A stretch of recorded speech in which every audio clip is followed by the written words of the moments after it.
Hey guys, so you wanted to know about trade embalming. So I came over to the east side of the state, and yes, in Michigan we do call it east and west sides, and here to interview and chat with Matt Smith, who is a master embalmer and restorative artist and is internationally known for his skills. So we're gonna get some information from him, find out what he knows, and share it with you guys.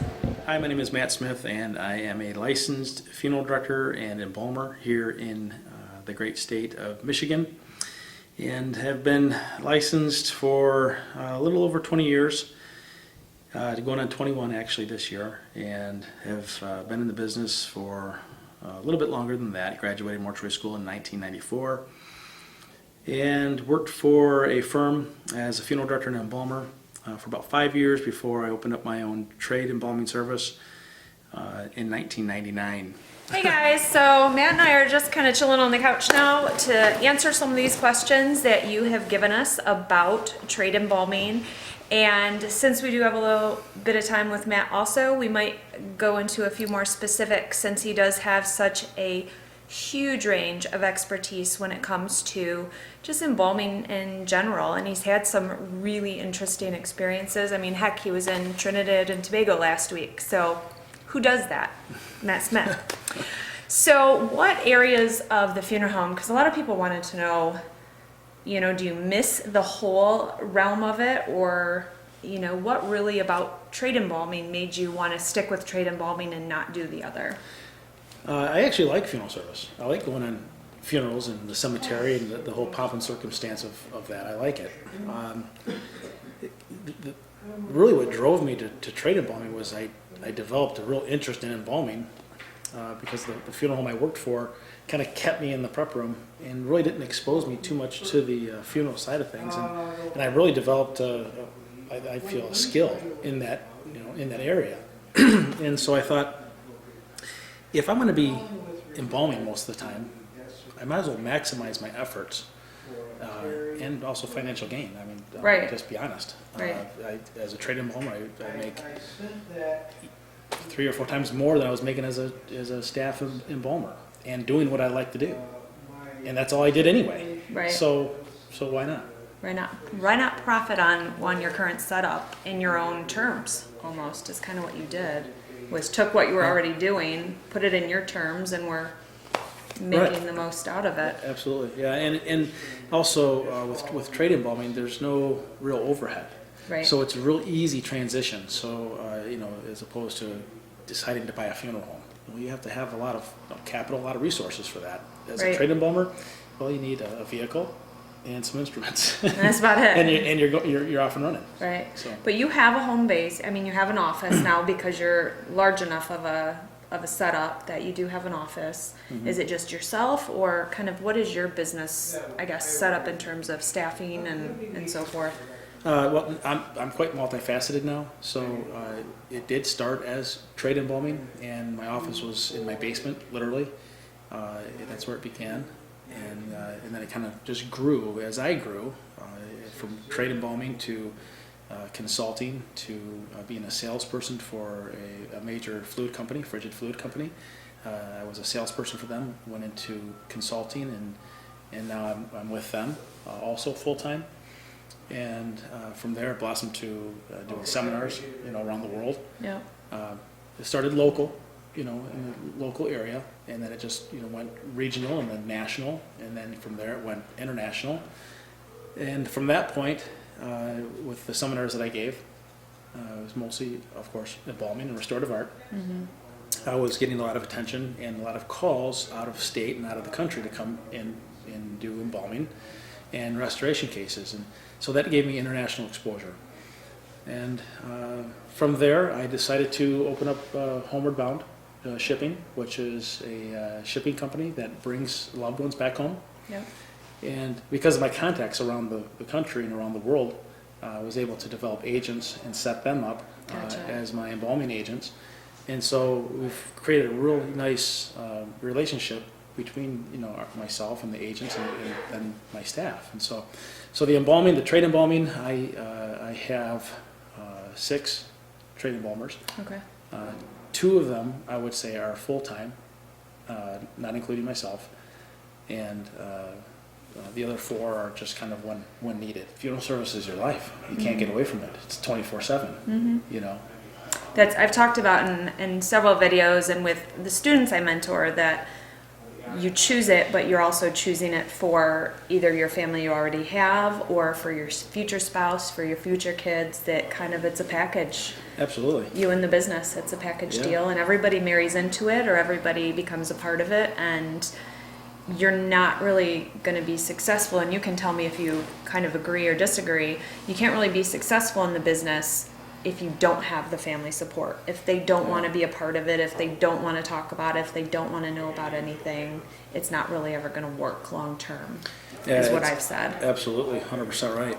And this is important for those that are watching this that are interested in getting into funeral service, because it's not just you that's the funeral service provider. I mean, you're the provider, you're the licensee, but it's like the military. And I don't want to equate what we do to the military because I hold them in such high regard, but it is 24/7. You have to be on call all the time, like a military personnel would be. They have to be ready to go all the time. And that includes Christmas, all holidays, birthdays, anniversaries. And if you don't have that commitment, you really are going to struggle in this business. And your family has to understand that. They have to be willing to say, you have to go. You have done several kind of very, more, I guess, high profile, for lack of a better word, like the former president of Trinidad and Tobago. You've done several cases like that you've been called in to do once you've gotten this kind of notoriety within the field.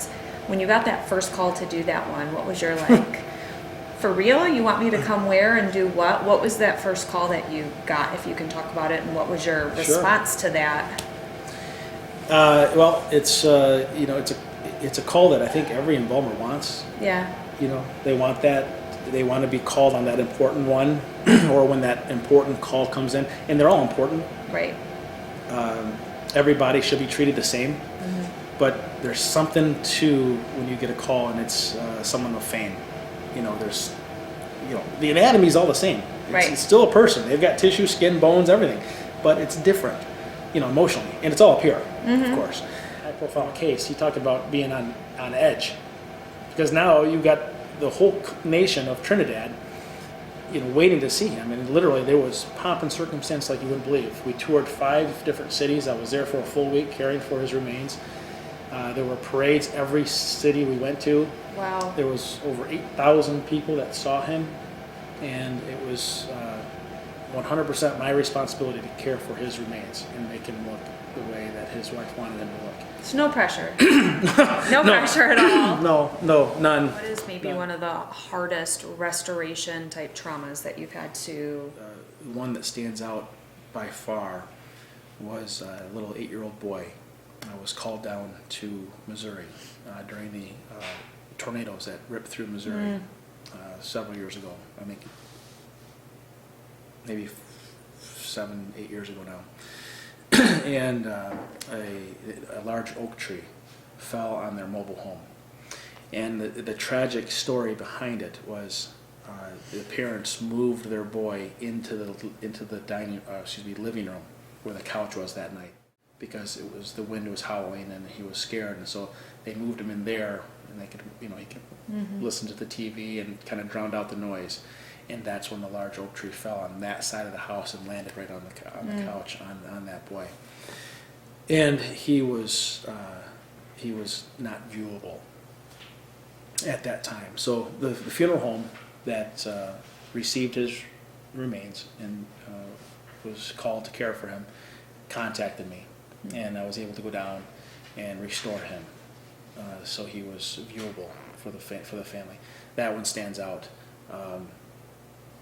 the most, and oddly enough, that also, I don't know how the Detroit News and Free Press got a hold of that story, but they got a hold of that story, and then later contacted me because they found out that I traveled out of the state to restore him, and they did a piece on me on the restoration and that whole process. They also contacted the family, got full authorizations to put his picture in the Detroit Free Press along with mine, and yeah, I'll never forget that one. It was that was a tragic, and I met the family, and that was tough. That was really tough. But it kind of gives you it gives you the full rounded, almost the traditional funeral director experience of not just being in the prep room and doing the motions. You get that kind of warm fuzzy on the other side too, knowing what you've done for somebody. That's almost too. That warm fuzzy that you speak of. That's putting it lightly. Yeah, because it makes you leave your family, and it makes you step away from those moments to go help somebody else and do those things, because you're helping a family that's in a worse moment than yours and isn't getting to celebrate with their son and things. So now we're on the road with Matt. We're going to ask him some questions while we are driving en route. We'll see if this works here with light. There we go. So the job of an embalmer, Matt, is really, it's tasking physically, between the hours and just handling the bodies and the movement and the standing and kind of being hunched over and the suturing on your hands, and especially if you do multiple cases in a day. So what is your kind of self-care, I guess, routine, or what do you do to make sure you're physically taking care of yourself? I have to point out first that what stood out to me when you said suturing on my hands. Oh, sorry. The suturing on your hands, I know what you're getting at, but I just had, I'm a very visual type of person. I just got envisioning me in the prep room on my hands. Suturing. Suturing. It's a new technique. Only taught here. Yes. Yeah, it is taxing. You're driving all over the place, and you're putting a lot of miles on the car, and you're sitting a lot, which can be difficult because you're not really exercising and moving while you're sitting. And when you're hungry, typically the menu for a trade embalmer is typically through a drive-through, and that's healthy as can be, as you can imagine. Yeah. And so you have to be very, very disciplined. How do you keep your mind, as you were saying, focused on who you are caring for and not getting in the rhythm of just doing the work? That's a good question, and it's a tough question to answer because you can get into a rhythm. And a part of my success is getting into a rhythm. And if, especially on days where I have multiple bodies to embalm, you have to get into a rhythm, but you never want to be disrespectful. And so if your rhythm is that of taking shortcuts, then you're gonna fall short. But if your rhythm is that of being efficient and still caring for the remains in a dignified way, that's a good rhythm to be in. Stay completely focused on what you're doing in the preparation room, and you'll get into a pattern, because embalming is procedural. You take steps. You have certain steps that you take that are, for the most part, pretty consistent. Case analysis, choosing your fluids, filling the tank up, choosing a vessel, washing the body, setting features, injecting, massaging the body, cleaning the body, all those things. It's a routine. But as long as you're keeping your focus and you're paying attention to the things that are important, you'll be good to go.